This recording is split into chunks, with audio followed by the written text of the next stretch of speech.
Good afternoon, and welcome to the question and answers of the film Seses, Drowning Dry by Laurynas Bareiša, which just premiered in the international competition. So today with us are Clementina Remeikaite, producer of the film,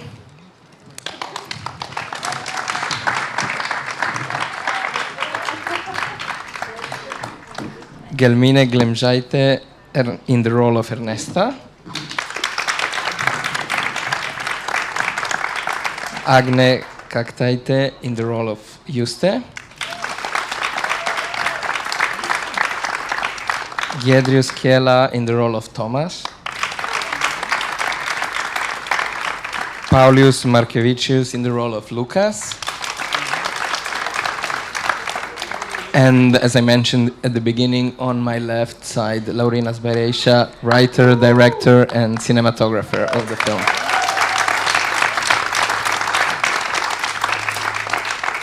So thank you very much for being here. Thank you very much for this beautiful premiere.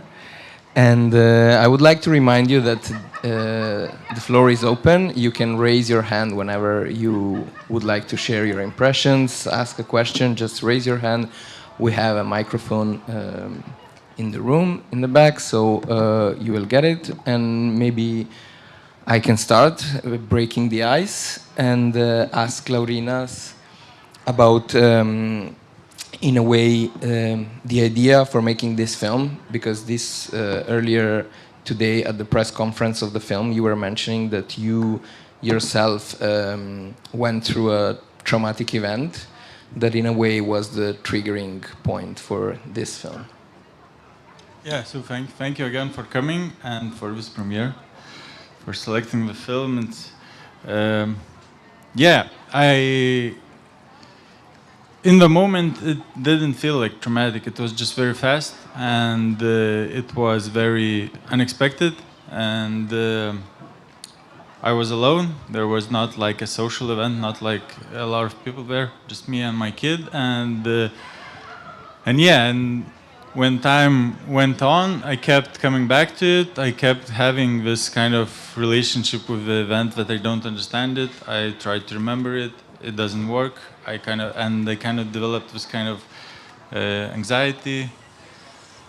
The scene in the film where she is like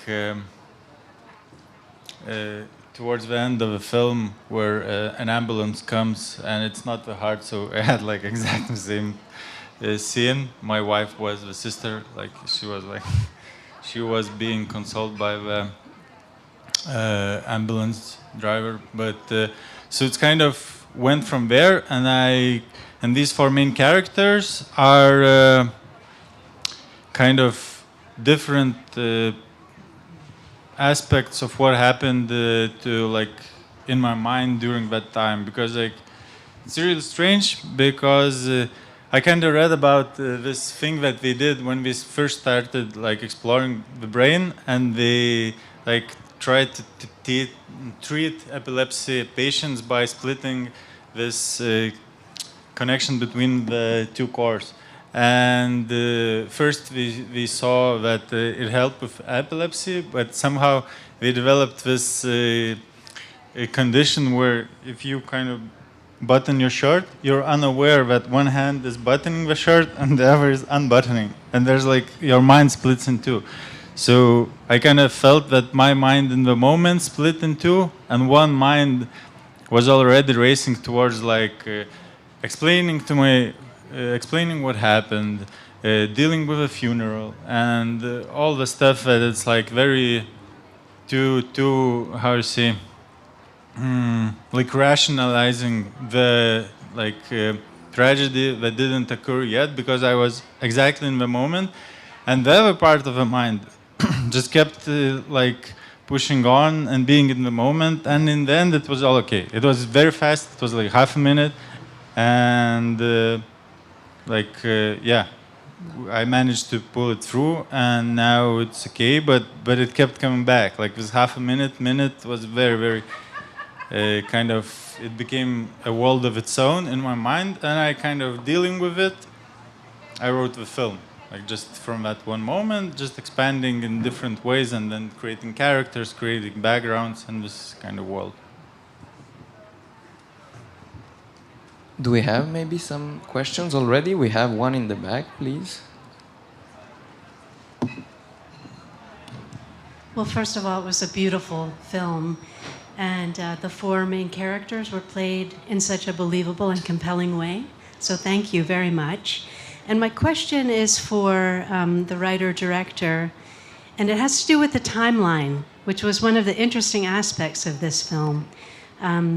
It made it sometimes tricky to follow. You had to think a little bit, what's happening now? How does this fit in? Can you talk about how you devised that timeline and what your thoughts were as you did so? Thank you. Yeah, so when I started writing, it was like I began with this, like them going to summer house, and it all developed like in a linear way. But the moment that she goes underwater, I realized that that's the moment where the trauma for the older sister begins. This is like the moment. This is a point of no return, and I realized that that's where like I have to begin like telling not the factual story, but the emotional story of this event, of the film. And that's where it came to this split time and coming back and forth, because that's how you kind of experience like this kind of very short, but how I experienced. I kept coming back to it. That's why I wanted to have a jump, so I could come back. You know, without a jump, I cannot repeat. And when I started developing the formal structure of the film, I realized that repetition was really important for me. Like being able to double events, double similar events, double exactly the same events, repeat in the same scene, just to keep, because the repetition was kind of what was connected to this almost tragic event, because you keep reliving it. And that's where the second drowning came in, like dry drowning. It's like the same condition. It's called either second drowning or dry drowning, because it also became like a metaphor of this repetition, but also like advancing of the event. Like when you repeat something, it doesn't repeat the same. Like it's still, if you saw it for a second time. So that's where the time jumps came in, and the whole structure. And also, like, I'm a big fan of Nicholas Roeg, so I really like this What the Fuck Cut. So it kind of was like bad timing. Yeah, I didn't use so much, but still, it was like a way of coming back to that. We have a question at the front. Yeah, hi. Thank you so much for the experience. I really enjoyed to watch the film. I just have a question. What inspired you to do such deep emotionally story? For me, it was like how you said it, it was like the trauma, and now I understand it. But what inspired you to do that? So I think I just wanted to kind of think in cinema, like you think in your head, but because I'm like a filmmaker and I come from, like I started as a cinematographer, then I moved into directing, writing, and it's kind of a way of rethinking what's happening with the world, with people around me. So it's kind of just, I wanted to use this this kind of process just to rethink it and put it in a film. It was for me just going away from words, because words confuse, and words, there are emotions that you cannot translate into words. And I wanted to use film because like there are moments in film where I intentionally don't want them to be easily reducible again towards like it just in cinema.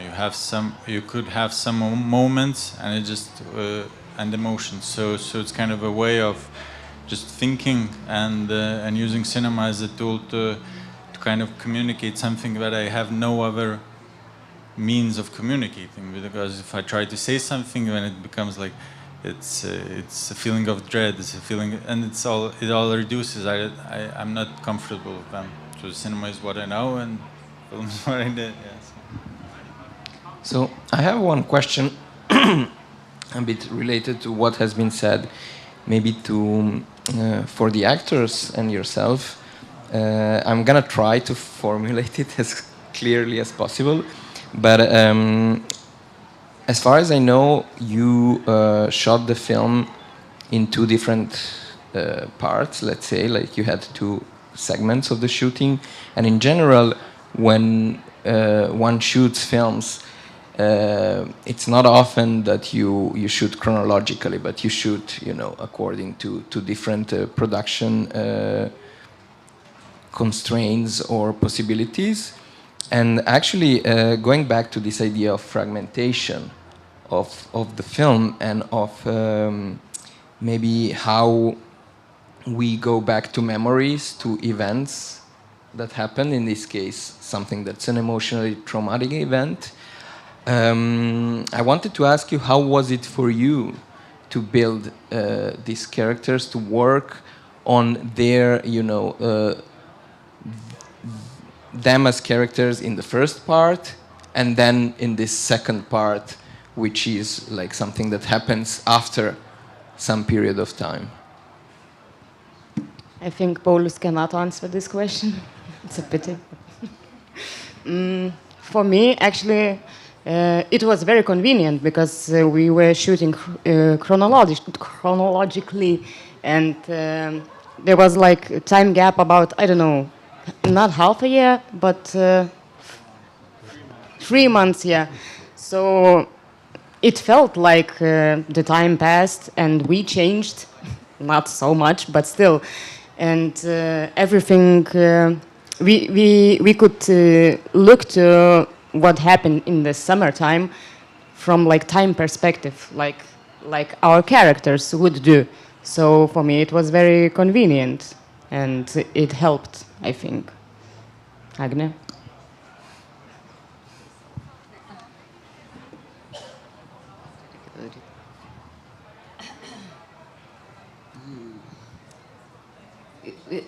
I am affected by the movie, and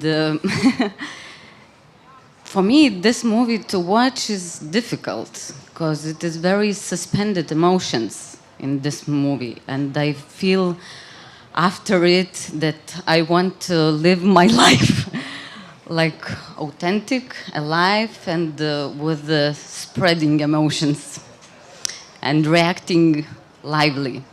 It's like difficult characters. It's like very claustrophobic characters.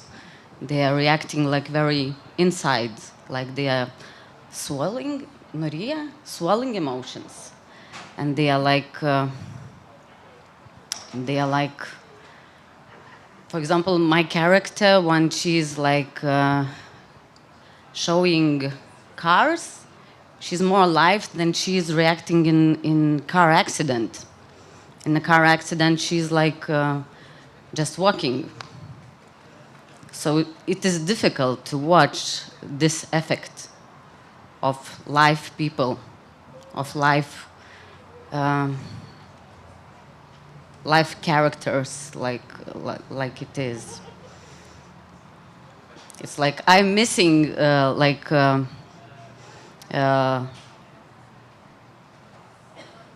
in human relationships, like lively emotions and lively reactions. Not always right, but lively and spreading emotions. So it is like it is difficult to watch, so now it's difficult to talk as well. Thank you. do you want to add something? Yeah, it's hard for me to speak because my character is only alive 50% of the time in the movie. But still, probably during the life of a character in a film, you just don't think. At least my character, he just doesn't think. He just goes on. And that's important. What Laurynas said, that in some sort of situations you just you can't find the words that express the feelings that you have, or sort of situation. Doesn't matter if that situation you pass automatically, or out of jealousness, or out of some other feeling that was inspiration just to do something at that moment when you just don't think, and as a match, and you do it. But afterwards, as a phantom, that situation ghosts you again and again and again and again. Yeah, that's terrifying. Yeah, I'm so lucky. I wasn't there. Thank you for your question. Thank you. We have a question in the front.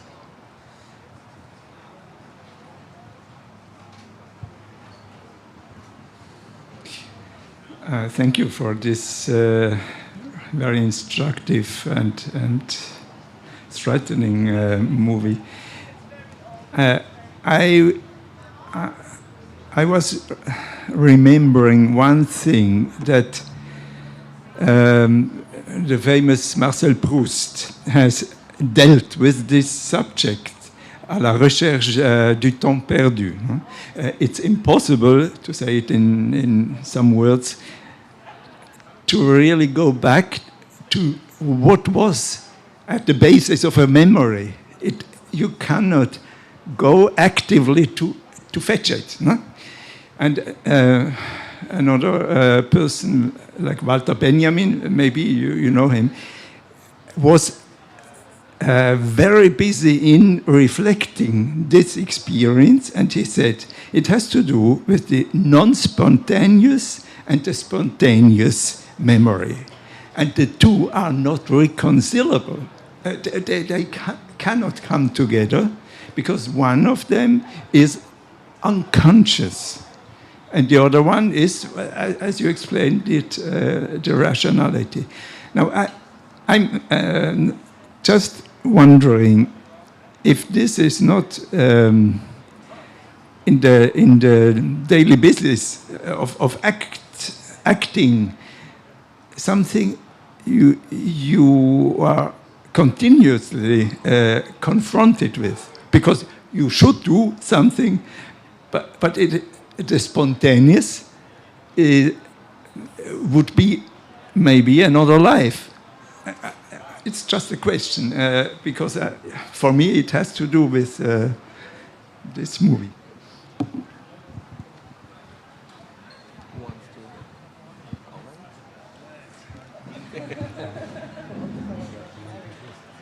Yeah, and Walter Benjamin, yeah. Thank you for the question.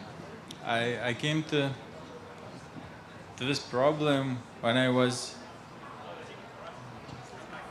trying to do the scenes that in the film are usually, like, we have some scenes that are like almost action scenes, like a car chase or like an accident, and you're kind of imagining them that you would imagine them seeing differently. And I had this exact feeling on set, but somehow it's not that. But I felt that this is something I want to keep it. Like, I don't want to run with the camera towards it. I want to stay in a position that's kind of unknown to me, and I wasn't sure how it's going to work, because that's what I decided before going into the film. Like, first film I did, I shot with a cinematographer, and I realized that in this film I have no chance of communicating what I want from the shot. Just as you said, it's happening it becomes reduced to something that is like I just wanted to be there with the camera and just not explain myself, just to kind of film, try to rationalize even less, because I kind of understood that it's a bit pointless. You will not get where if you don't switch some part of your brain. So I switched the part that's like communicating director. Like I could just not communicate what my vision was for a film because I didn't have to, because I didn't have like a cinematographer. Because it came from that problem, but it started communicating, then I started, I think, losing something. So, yeah. Maybe I answer the question, but this problem you asked was on my mind similarly most of the film. I was curious how an acting person lives it, this situation. Yeah. So I have a question for the actors and a comment to start, which is there are moments in the film where a lot of action happens without any dialogue. And that goes to what you were talking about before about communicating. And there were powerful scenes that struck me. One was between, and I don't remember the names, I'm sorry, the two brother-in-laws when they're sitting at the table and they're just eating after the near drowning. And they don't say a word, but there is so much said. So I'd love to know what the actors thought when they were doing that scene. So that's one question. Another one is when the two sisters are in the sports shop and they end up fighting. I thought that was so powerful, and again, there was so much emotion behind it of the pain they were in and the loss they had experienced, but it's just so well done. So I wanted to say thank you. And then the third one was and I'd love to know what you thought of that. And then the third was when the mother is watching her child sleep. And the vigilance, the fear, I mean, it was so powerful. And I just want to say thank you to you for that, because that was an amazing piece of acting. And I wonder if her hypervigilance and fear was partly what triggered her daughter to get so out of breath and be so scared afterwards. If the daughter just had water in her lungs, or if that was at all an intention of that scene to set the stage for the little girl. So if you can remember all of what I just said, I would love to hear what you have to say. In Lithuania, men don't speak very much, so it's like our director is saying it's.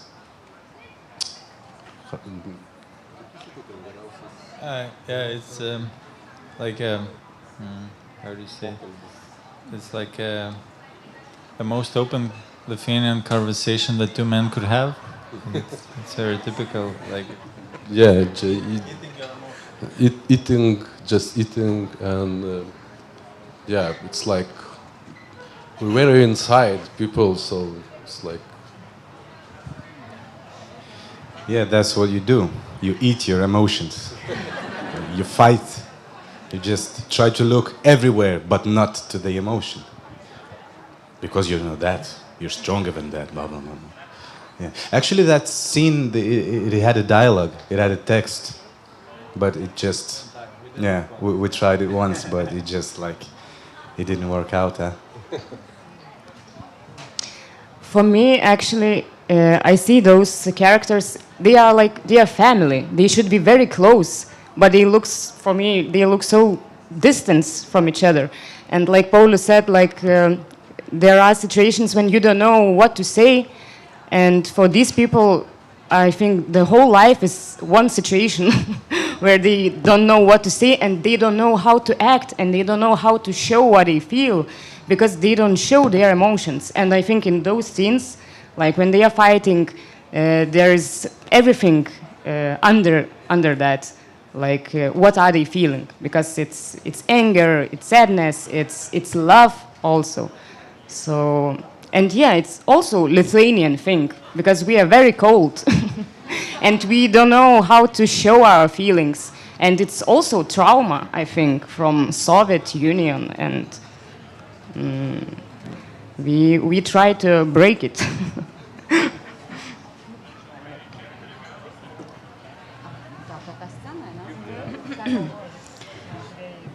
I think that scene is like when I made it, that scene, I tried to act like she's very lonely.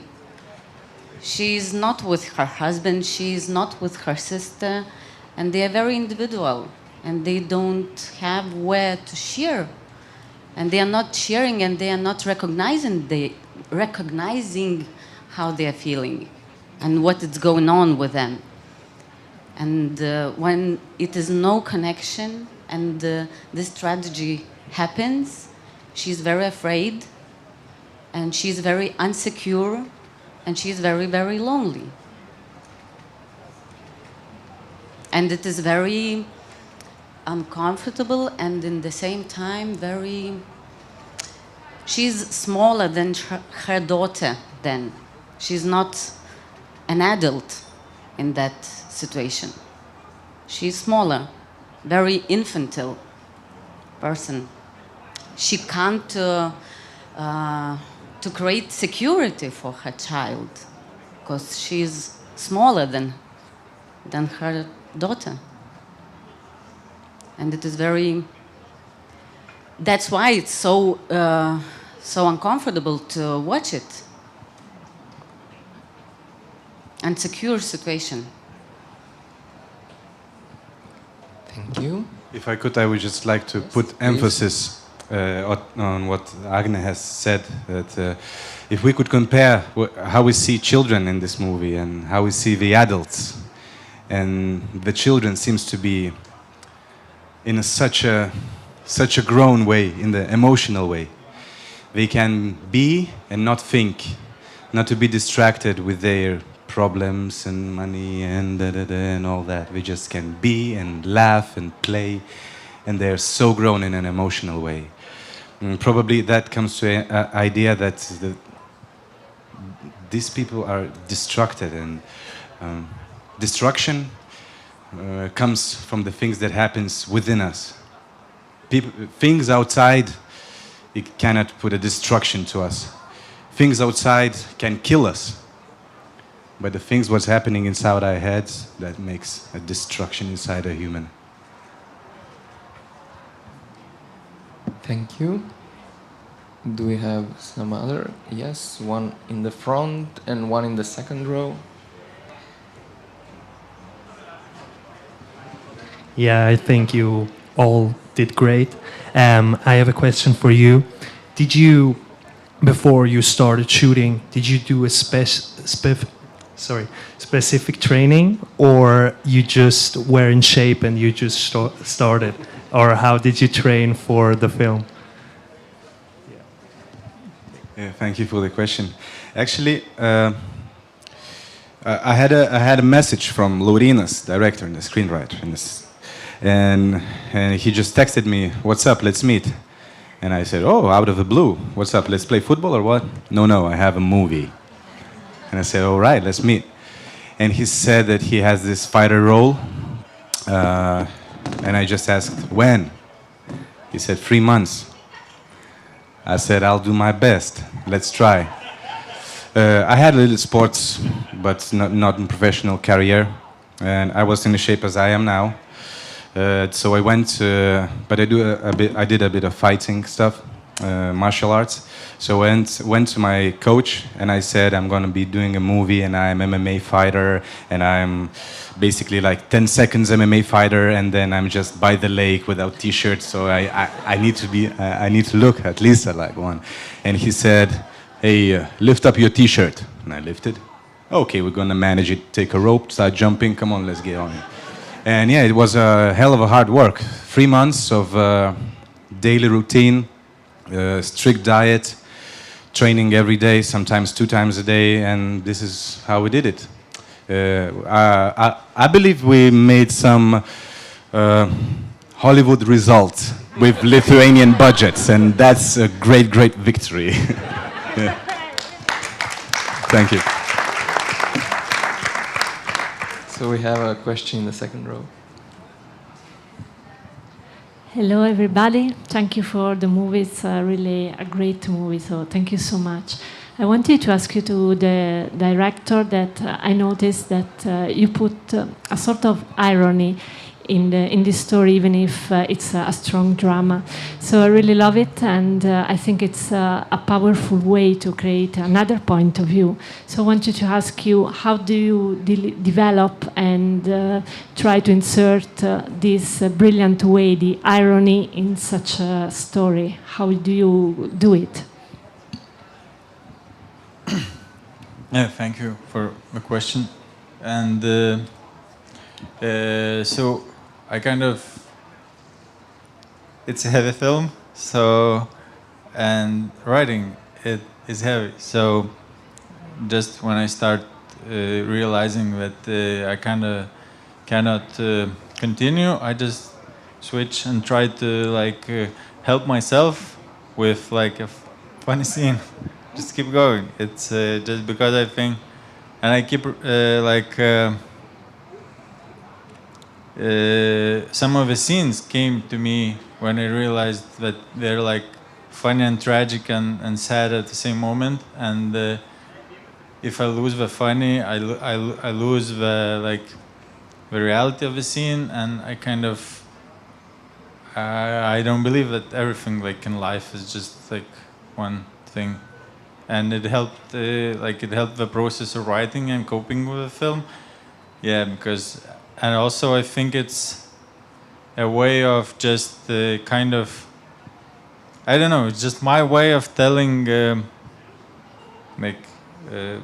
person who's watching the film that it's not just me being intentionally cruel to you. It's a process we go through together. So it doesn't and I wanted to keep going till the end, and it helps me, and it also connects to these things that happen because coming back to repeating stuff, even if it's very, very sad what happened, if you keep repeating it enough times, you start noticing some funny details. But it's not something. It's something that I think it's very natural. Just when it's too sad, just start laughing. It's too sad. He drowns and then there's a car accident. It's just a stupid coincidence. It's the worst weekend of their life, and yeah. But somehow the feeling becomes way more profound when you connect that it's the reason that he is in shape, it's for me, the reason he's a sportsman and he went on his training course just to have that moment where the wife says that they could use a lot of his internal organs, and it's it's so useful to be in shape. You help a lot of people. And it's these kind of coincidences make this transcend one life, but one life moves to the other, and it's useful to have these funny moments because it expands the whole world of just not being about one thing. It becomes easier, I think, for me to write and to connect with different themes and not to be too heavy. Well, of course, the film is heavy. Sorry. So Paulius just said that you achieved Hollywood results. with what you had. So I wanted to ask Clementina about the challenge of producing author-driven films in Lithuania. Okay. Lithuania Film Center here.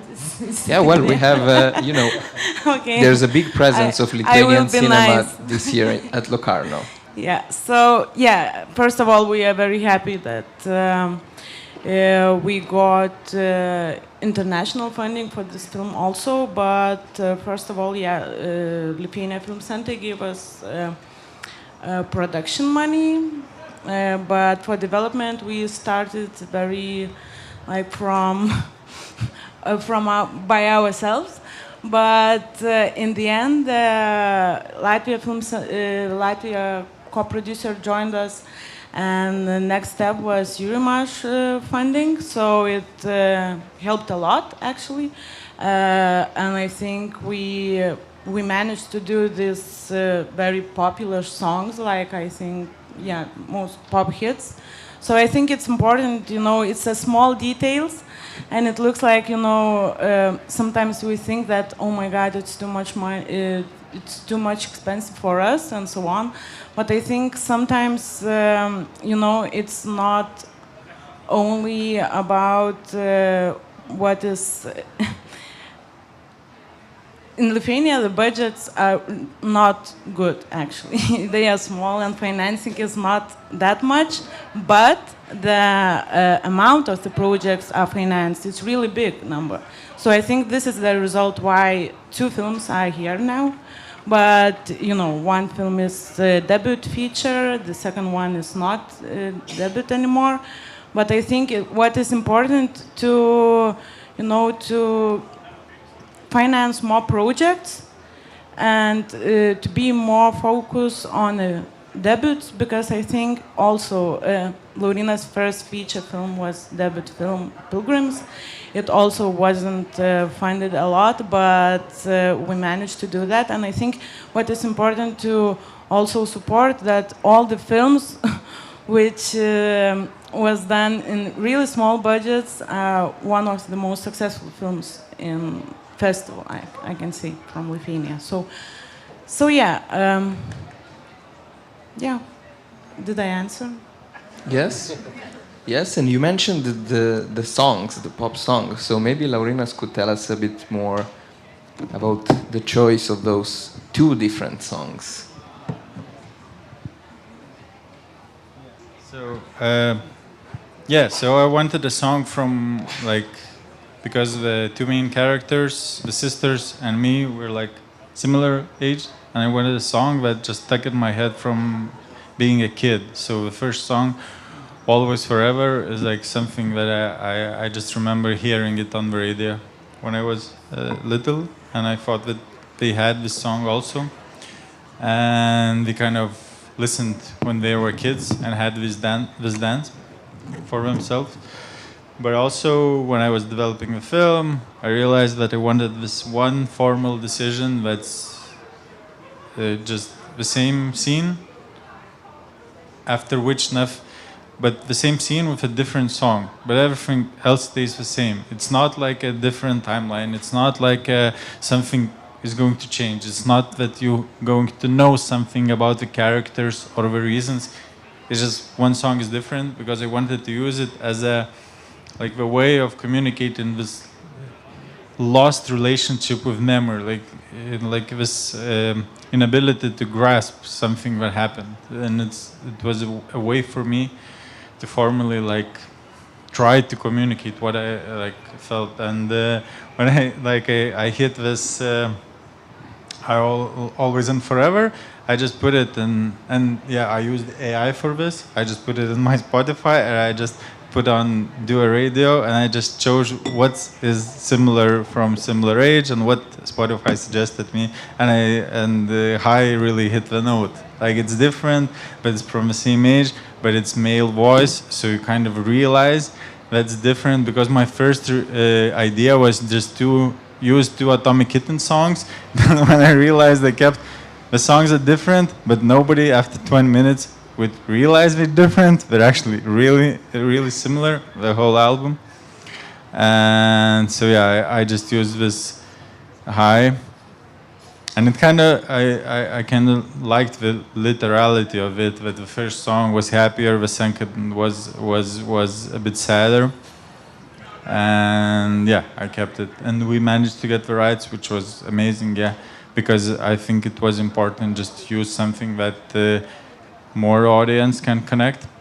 But of course, we pushed on forwards with the kids, and I then went, because there are a song that the kids kind of sing along, and that just came from them. Like I realized that I had no idea how to kind of know what they're listening to, so I just I let them choose the song. They chose this song, and we kept it because it's kind of connects to them dancing, them singing. So it's kind of. So, thank you very much. Thank you. Thank you too.